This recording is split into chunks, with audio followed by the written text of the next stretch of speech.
Welcome to SoaringHammer.com and also MandalorianWorks.com. You can check out the forums on forum.soaring. Like, no, yeah, I don't even know my website. Forum.soaringhammer.com. I'm going to do a little small tutorial for some of the Soaring Hammer members as far as doing two different versions of a box mold. They're both rather simple, and I'm going to explain to you how they're going to be done. Some materials you're going to need for this is cardboard.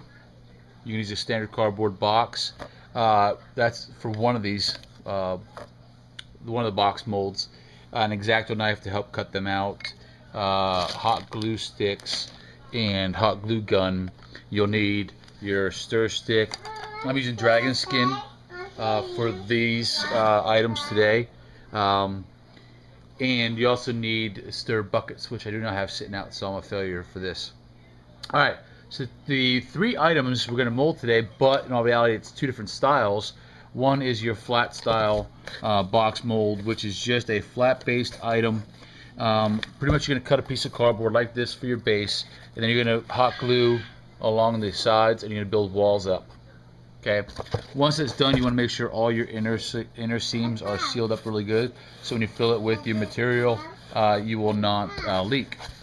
This box is a lot taller than it needs to be, but that's okay. It's fine with me. It's a very clean box. Some people also use slabs to do the same concept. And then what I did is I took some hot glue and I put it on the other side of this item. And then matter of fact, can you get me one out of that box, please? One that's not done. We have three of these that are going to be cast, but we only need to mold one. Here's the wooden one. And then that one was primered and clear coated with clear coat from Krylon.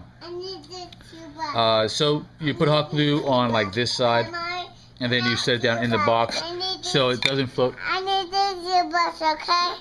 Can you already finish the video? You gonna help Daddy mold? Yeah. Okay, you're gonna. Oh, look, yeah, you get the brush. Okay. So then it gets hot glued down inside the box so it doesn't float back up in the rubber. That's one box mold there. Very simple for any flat pieces that you have to mold. Yes, you're gonna help me, but you have to let Daddy do this video first, okay? Okay, buddy? Aiden. Can Daddy do this video, please? Watch out, glue gun's hot. See, this is why you can't be around when Daddy's doing these. Okay, second one. Very simple to do. You have your elongated items. First things first, we're gonna build the box. I took a piece of cardboard tubing and I cut it to the length of the item that I want to mold. Okay? And then what I did, I cut it in half. And the reason I cut it in half is because when I demold it, it'll be easier to demold. And I actually use this as a shell around the mold itself to keep it stiff. So what I will do is I have rubber bands. When I'm ready to mold, I'll put it together and I will put these rubber bands around it, 5 of them going upward, and that'll seal this tube up tight. Then I will hot glue the bottom of this, and I will put a piece of cardboard on the bottom of it, close off the bottom, and I can clean it up. You know, I can cut it out in a circle, put it on there, and clean it up and stuff. So you have a closed end tube, okay? That way, when I'm ready to demold, I just got to tear this one apart. Okay, it's cardboard. This one I'll actually just take the bands off and then pull each side off. What's going to happen with these pieces here is you got to take into consideration when you make them. If now Rick Herring made this, he's a member of Soaring Hammer. And one recommendation I have for Rick for later on is anything with a point on both ends. You want to try to make a this would be a 2-part mold. This would be this type of mold up to here. Leave this flat, make this piece separate, and make a tiny little box mold for that piece. So when you cast that piece, you just glue them back onto here. The reason being is when you mold and you fill the top of your mold, it's easier to fill up to a flat surface than up to a point. Okay, so I would recommend making this any pointed objects. And same thing with this here. You see how it's flat to flat, but thicker to thinner. I would make this top piece a separate, tiny little mold about like this big, and would only take up to here. So, because when this mold is being done, it will be top and bottom. So you're filling in all the way down to here. And you have a couple spots where it's possible air bubbles, like here, any cutbacks, here, and along that edge right there. So I'll have to be able to tap the mold and stuff to get any air bubbles out.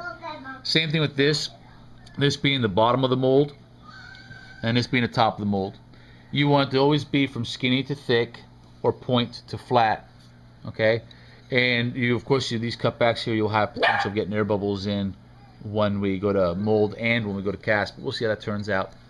What I'm going to do now is I'm going to hot glue a piece of string on here, and when I'm finished with this, it'll be standing upward, and I will suspend it inside here on a piece of string, and then I'll pour the rubber in, and then that will begin the molding process. Once the mold is done, I'll make a slice down the mold so you can split it and then pull these out when they're done. We'll go into that further.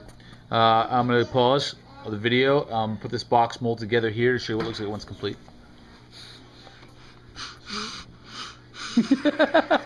This is what I deal with. I deal with these munchkins here while I'm trying to work, while Brittany's working on a project for her parrot. And Ashley, what are you doing? What is this? It's a drawing Aiden's doing. Okay, so the family's got projects going on here.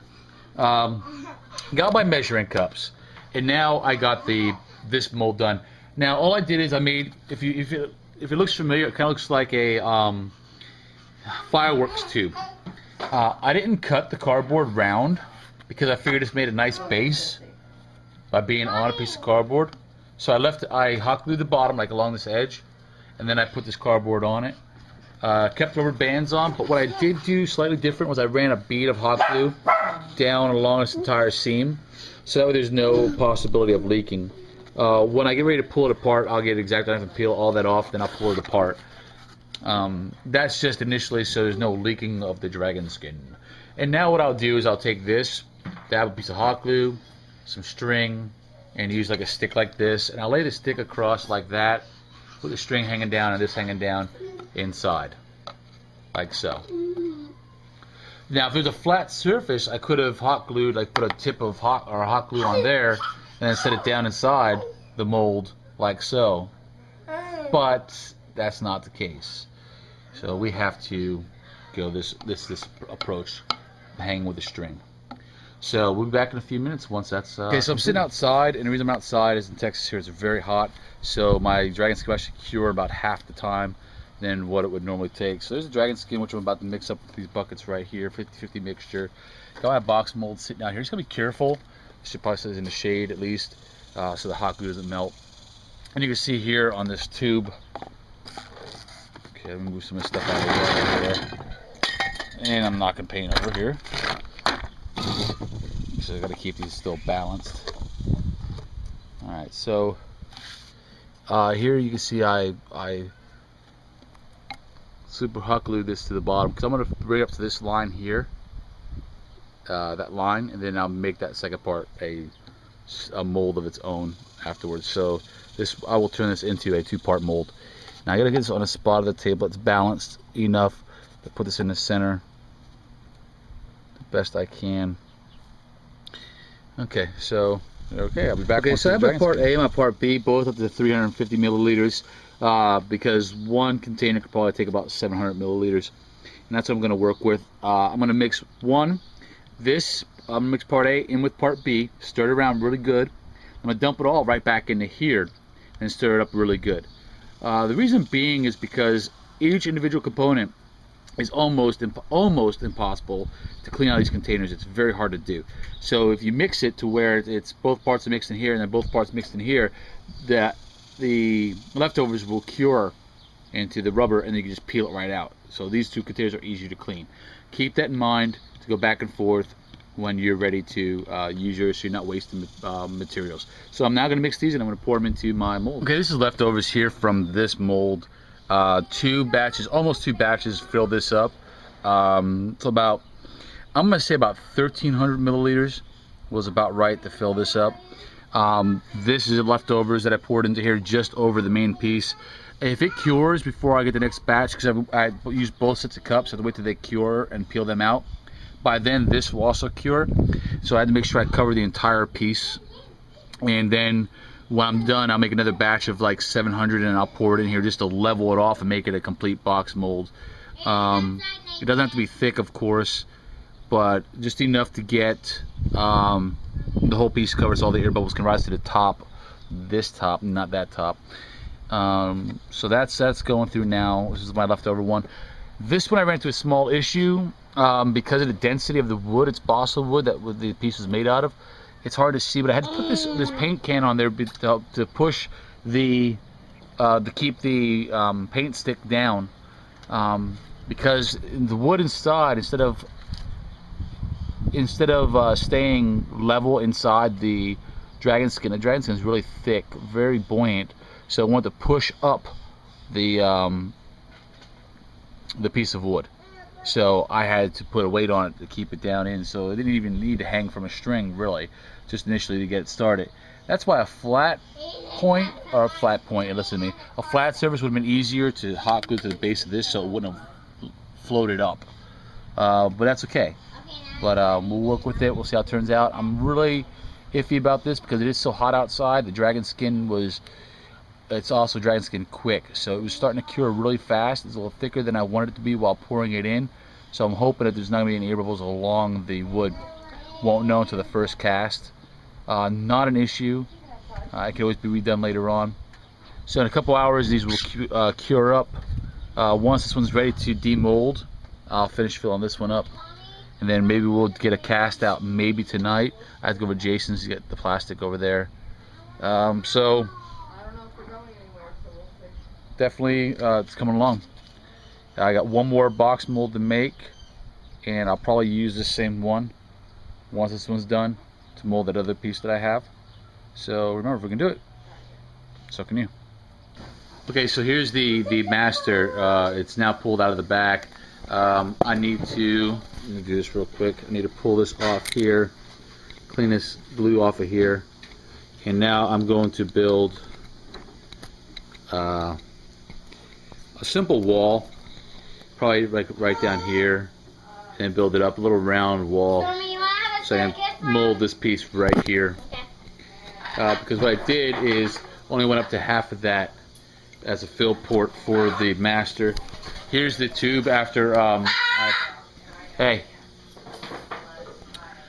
is the tube, and what I did is there's the mold, there's the fill port, and what I had done was put a slice across the thickest part, because this unfortunately did not stay center. As I was pushing it, lean like this, which might work in my favor. There are a few spots in here that were air bubbles along this edge, so I'll have to deal with a little bit of cleanup when they come out, but that's not an issue. But this slice mark goes from here all the way across and then down to about here, so you squeeze it back together. It's at its thickest point anyway, not the thinnest, or the thickest, and then this goes on and gets banded, so it holds it all into place. So that's it. It's really simple. You pour plastic into here, you fill it all the way up to the rim. That's up to here, and we only need the fill up to here. So you overfill a little bit, so that allows you to tip it and get all those air bubbles that come from the sides, inside these little crevices and stuff, and come up to the top of the plastic when we cast. So you'll do this, okay, and then that will allow air bubbles to come all the way up. And that's mold number one. I'm about to pull. So this is done. Shortly I will make one for this. I'm going to make this, and let's go look at the second mold, which should be about ready. Here's the second box mold.